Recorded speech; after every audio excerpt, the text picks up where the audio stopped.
The first thing Maria Alvarez ever learned was how to listen.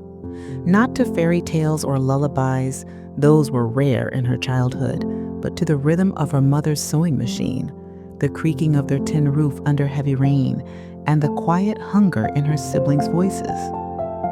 She was born in a small village outside San Miguel, El Salvador, where poverty wasn't a condition, but a constant. Her father disappeared when she was 5. Some said he went to find work in the north. Others whispered he had started a new family elsewhere. Her mother, Rosa, never confirmed either. What Maria saw was her mother transform into both provider and protector, working dawn to midnight stitching clothes for local shops.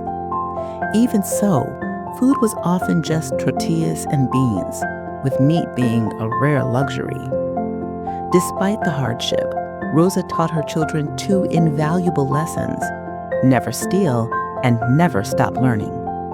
She made sure they attended the understaffed village school, even when it meant skipping work or walking barefoot through mud during the rainy season. Education was Rosa's rebellion against the cycle that held so many women before her.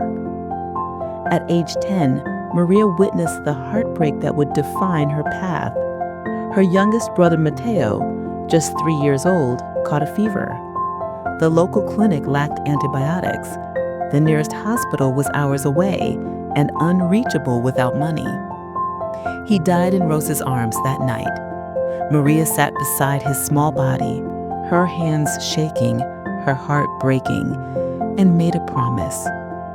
No one else will die like this, not if I can help it. From that day on, she studied with new purpose.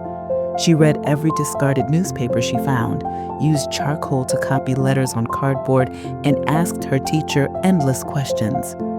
She also took on sewing and babysitting jobs to support her family. By the time she turned 15, she was fluent in numbers and formulas far beyond her grade level.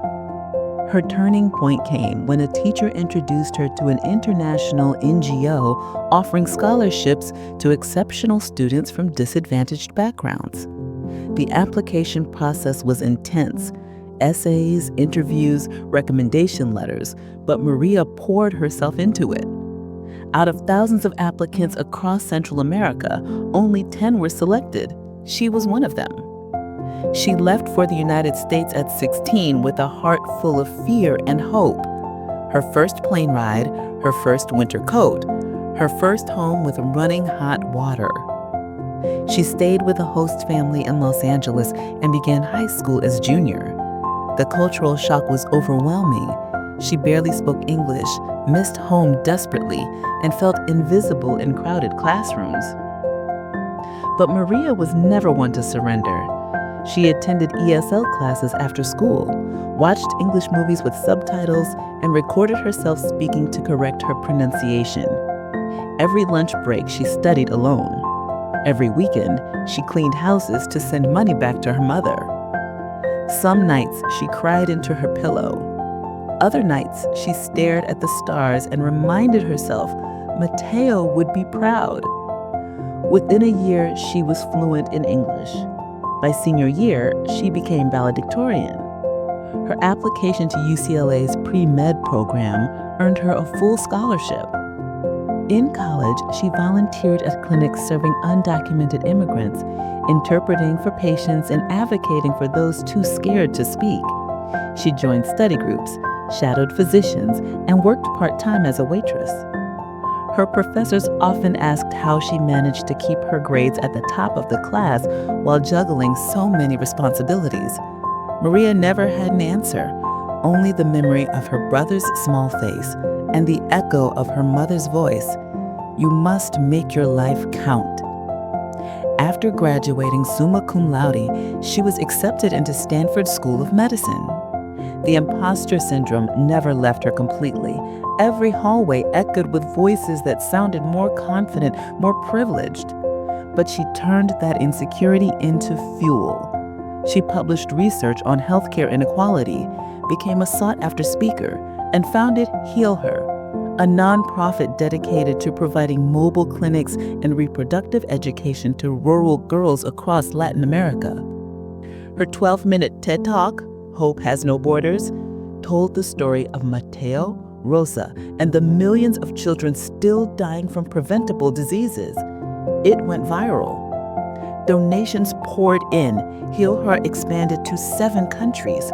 Girls from the mountains of Guatemala to the favelas of Brazil began receiving care and inspiration. Years later, Maria returned home not as a guest, but as a leader.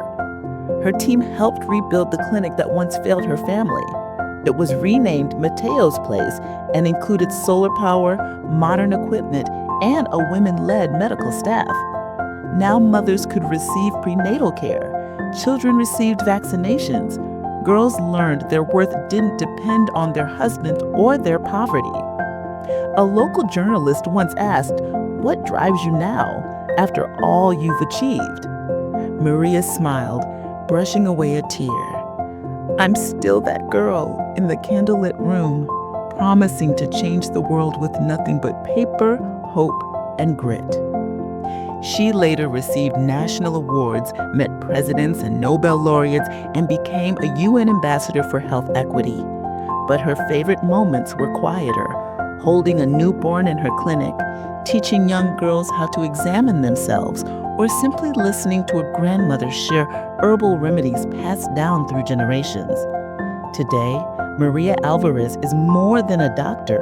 She is a movement, a reminder that brilliance can rise from any corner of the world, that trauma doesn't have to define you, it can sharpen you, that the right to dream belongs to everyone, especially those who've been told they shouldn't. When one girl dares to believe she can rise, she lifts generations with her. Let's rise together. Let Maria's story be a call to every woman in the shadows. Your light matters, your voice counts, and your journey could change the world.